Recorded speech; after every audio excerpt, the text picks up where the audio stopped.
নমস্কার বন্ধুরা, daily weather আপডেটের পক্ষ থেকে চলে এলাম। আজ 19 নভেম্বর মঙ্গলবার। ইতিমধ্যে দেখা যাচ্ছে দুই বাংলায় শীতের আমেজ আছে এবং পরিষ্কার মেঘ। আবহাওয়ার রেডার অনুযায়ী দেখা যাচ্ছে যে পরিষ্কার মেঘ, রোদ ঝলমলে আকাশ কলকাতা এবং বাংলাদেশ ইতিমধ্যে।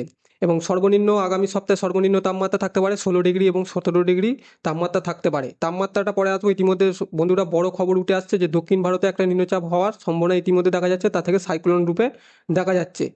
যদি দক্ষিণ ভারতে একটু দেখি আবহাওয়ার রাডারে দেখা যাচ্ছে চেন্নাই বা কেরালার কাছে, শ্রীলঙ্কার কাছে একটা নিম্নচাপ অবস্থান করছে। এবং আমরা বৃষ্টি এবং বজ্রমোটে বন্ধুরা দেখে নেব যে কীরকম পরিস্থিতি আছে। ইতিমধ্যে দেখা যাচ্ছে যে বাংলা এবং বাংলাদেশ এবং পশ্চিমবঙ্গ মেঘমুক্ত আকাশ, কোনো বৃষ্টির সম্ভাবনা নেই। উত্তরে আবহাওয়া এবং দেখা যাচ্ছে সমন্বয় ঘটছে এখানে একটা, যে নিম্নচাপ অবস্থান করছে। ইতিমধ্যে দেখতে পাচ্ছেন যে পোর্ট বিয়ার এবং বান্দাআছি, সিঙ্গাপুরের বান্দাআছির কাছে একটা ঘূর্ণাবর্ত সৃষ্টি হওয়ার সম্ভাবনা দেখা যাচ্ছে। এইখানে একটা ঘূর্ণাবর্ত সৃষ্টির সম্ভাবনা ইতিমধ্যে দেখা যাচ্ছে, সেটা আগামী সপ্তাহে সংগঠিত হবে এবং সেখান থেকে অগ্রসর হতে হতে সেটা শ্রীলঙ্কার উপকূল এবং চেন্নাই পদুচেরির এই জায়গাটায় আঘাত আনতে পারে। সেটা নিম্নচাপে থাকবে, নিম্নচাপ থেকে আস্তে আস্তে সাইক্লোন রূপে এবং ঘূর্ণিঝড় রূপে এইখানে আঘাত আনবে শ্রীলঙ্কা এবং এই যে পদুচেরি, এইখানে চেন্নাইয়ের এই এই জায়গাটার মধ্যে আঘাত আনার সম্ভাবনা আছে। সেটা আমরা বন্ধুরা দেখে নেবো। তারপরে আসবো বাংলার টেম্পারেচার এবং কীরকম শীত পড়বে। ইতিমধ্যে দেখা যাচ্ছে যে দেখতে পাচ্ছেন বন্ধুরা, এখানে একটা ঘূর্ণিঝড়ের ইতিমধ্যে একটা সৃষ্টি হওয়ার সম্ভাবনা আছে বুধবার 20 নভেম্বর। এই বান্দাআছি, এই যে দেখতে পাচ্ছেন বান্দাআছি, এইখানে একটা ঘূর্ণিঝড় এবং নিম্নচাপের সৃষ্টি হচ্ছে আগামী সপ্তাহে, এই সপ্তাহে সৃষ্টি হচ্ছে এবং বৃহস্পতিবার নাগাদ, সেটা শুক্রবার নাগাদ দেখা যাচ্ছে যে আরেকটু ঘূর্ণিঝড় সৃষ্টি হচ্ছে এবং পূবের দক্ষিণ চীন সাগর থেকে, পূব দিক থেকে যে হাওয়া আসছে, হংকং, ভিয়েতনাম, এইখান থেকে যে একটা হাওয়ার চাপ আসছে, সেটা সংগঠিত করার সৃষ্টি করছে এই ঘূর্ণিঝড়টাকে। দেখতে পাচ্ছেন যে পূর্ব দিক থেকে হাওয়ার প্রেশারটা কীরকম আছে, সেখান থেকে আসছে এবং আমাদের উত্তর দিক বাংলাদেশের থেকেও সেখান থেকে কিছু চট্টগ্রাম থেকে হাওয়া আসছে এবং এই জায়গায় যে ঘূর্ণিঝড়টা সৃষ্টি হওয়ার সম্ভাবনা ইতিমধ্যে দেখা যাচ্ছে বৃহস্পতিবার নাগাদ। সেটা নিম্নচাপ রূপে অবস্থান করবে এবং আগামী সপ্তাহে সেটা পশ্চিম দিকে অগ্রসর হবে।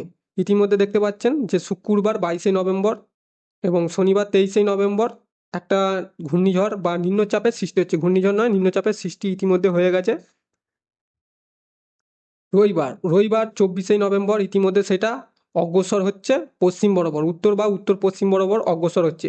বান্দাআছি এবং আমেরিকা এবং পোর্ট বিয়ারেও হালকা আঁচ পড়তে পারে। ইতিমধ্যে যদি দেখি বন্ধুরা, রবিবার এইখানে বায়ু মোডে যদি যাই এবং আমরা যদি বায়ু মোডে যদি যাই, বায়ু মোডের উইন্ড স্পিডটা যদি দেখি এখানে, তাহলে 29 এবং 30 কিলোমিটার। এবং বায়ু ঝাপটা মোডে যদি দেখি আমরা, বায়ুর ঝাপটার মধ্যে 42 কিলোমিটার। এটা নিম্নচাপ রূপে অবস্থান করতে করতে সেটা পশ্চিম দিকে অগ্রসর হবে এবং কতটা শক্তিশালী হয় এবং কতটা আঘাত আনতে পারে সেটা আমরা দেখে নেব। ইতিমধ্যে দেখা যাচ্ছে সেটা পশ্চিম দিকে অগ্রসর হচ্ছে। ইতিমধ্যে যখন মাঝ বরাবর আছে বান্দাআছি এবং শ্রীলঙ্কার মাঝ বরাবর অবস্থান করছে, সোমবার 25 নভেম্বর সেটা অগ্রসর হতে হতে কোন দিকে যায় বন্ধুরা আমরা দেখছি।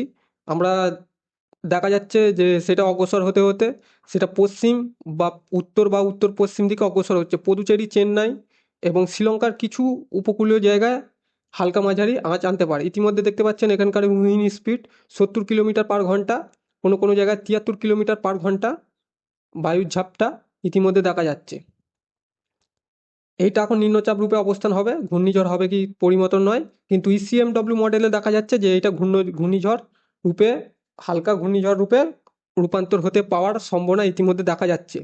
সেটা আরও যদি দেখি মঙ্গলবার নাগাদ দেখা যাচ্ছে সেটা আরও একটু শক্তি সঞ্চয় করে সেটা আরেকটু শক্তি সঞ্চয় করে সেটা চেন্নাই, পদুচেরি, নাগপতিমা, সেখানে টেক শ্রীলঙ্কার কাছে অবস্থান করার সম্ভাবনা ইতিমধ্যে দেখা যাচ্ছে। ইতিমধ্যে যদি আমরা দেখি মঙ্গলবার নাগাদ, ইতিমধ্যে দেখা যাচ্ছে উইন্ড স্পিড কোনো কোনো জায়গায় 70, কোনো কোনো জায়গায় 76, 77 কিলোমিটার, 86 কিলোমিটার দেখা যাচ্ছে, কোথাও কোথাও জায়গায় 90 কিলোমিটার। ইতিমধ্যে 100 কিলোমিটারের কাছাকাছি গতিবেগ হওয়ার সম্ভাবনা ইতিমধ্যে দেখা যাচ্ছে। হালকা মাঝারি বৃষ্টির পূর্বাভাস আগামী সোমবার এবং মঙ্গলবার থেকেই উপকূলীয় অঞ্চলে দেখা যাবে এবং সর্বোচ্চ গতি ইতিমধ্যে দেখা যাচ্ছে 100 কিলোমিটার হওয়ার ইতিমধ্যে সম্ভাবনা দেখা যাচ্ছে মঙ্গলবার 26 নভেম্বর। সেটা বুধবার 27 নভেম্বর ইতিমধ্যে দেখা যাচ্ছে। বুধবার মঙ্গলবারেই সেটা দেখা যাচ্ছে চেন্নাই, পদুচেরি এবং নাগপ্রতিমা এখানে দেখা যাচ্ছে হাওয়ার দাপটটা থাকবে 73 কিলোমিটার, কোনো কোনো জায়গায় 74 কিলোমিটার, 75 কিলোমিটার গতি হাওয়ার ঝাপটা থাকতে পারে। চেন্নাইয়ের উপকূল, পদুচেরি উপকূল, নাগপঞ্চমী সেটা অবস্থান করছে শ্রীলঙ্কা এবং নাগপ্রতিমার কাছে দেখতে পাচ্ছেন অবস্থান করছে। অবস্থান করার টাইমটা দেখাচ্ছে মঙ্গলবার 26শে নভেম্বর 4টে PM ইতিমধ্যে দেখা যাচ্ছে। এবং পদুচেরি, চেন্নাই এবং নাগপ্রতিমার উপকূলে হালকা মাঝারি ঝোড়ো হাওয়া দাপট থাকবে এবং হালকা মাঝারি ক্ষয়ক্ষতির সম্ভাবনা ইতিমধ্যে দেখা যাচ্ছে।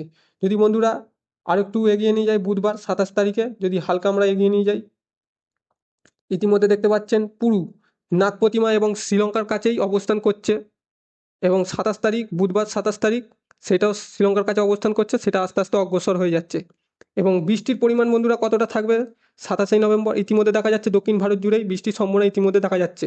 কোনো কোনো জায়গায় চেন্নাই 8 মিলিমিটার, 10 মিলিমিটার, পুদুচেরি এবং দক্ষিণের কিছু কিছু জায়গায় যেমন কেরালাও বৃষ্টি থাকছে 10 মিলিমিটার এবং শ্রীলঙ্কার উপকূলীয় অঞ্চল হালকা মাঝারি বৃষ্টির সমন্বয় হওয়ার সম্ভাবনা ইতিমধ্যে দেখছি।